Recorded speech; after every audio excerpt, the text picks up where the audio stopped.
তোমরা নাকি ভাওতাবাজি করে আমার কাছ থেকে ওই দিন 10,000 টাকা নিছো। ঘটনা কি সত্যি? তোমার আম্মু কোথায়?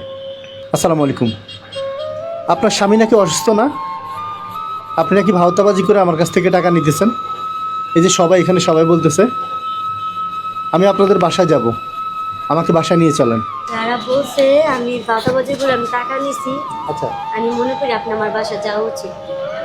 আপনি মনে করেন আপনার বাসা যাওয়া উচিত? জি, তাদের যারা উচিত। বলছে তাকে আমি দেখাই দিব যে আমি আমার স্বামী অসুস্থ কারণে এমএস মাস্ক বিক্রি করি আমার মেনি।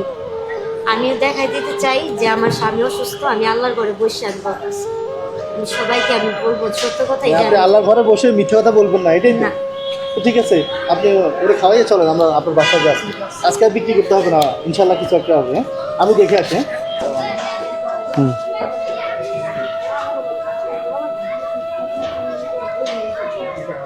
এই বাসা? আচ্ছা।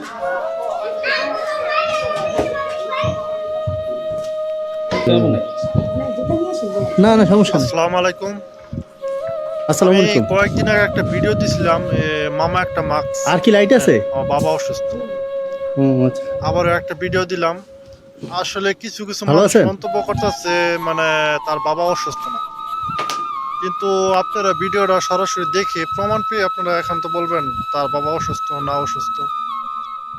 আসলে কিছু না জেনে মন্তব্যটা করা ঠিক না।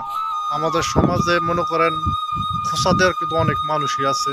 মানুষের ভালো মানুষ দেখতে পারে না, এরকম মানুষ আমাদের সমাজে আছে। তাই আপনারা মনে করেন আগে ভিডিওতে অনেক ভালোবাসা দিছেন, অনেক হয়েছে, আমার ভিডিওটা আসলে ভাইরাল হয়েছিল। ঠিক আছে, আশা করি আপনারা এই ভিডিওতেও আপনারা আগের মতোই ভালোবাসা দিবেন। সবাই একটু ভিডিওটা শেয়ার করে দিবেন, আর আপনাদের ভালোবাসাটা আমাকে আপনারা দিয়ে যাবেন ইনশাল্লাহ। আপনাদের পাশে আছি এবং আপনাদের পাশে আমি থাকবো ইনশাল্লাহ।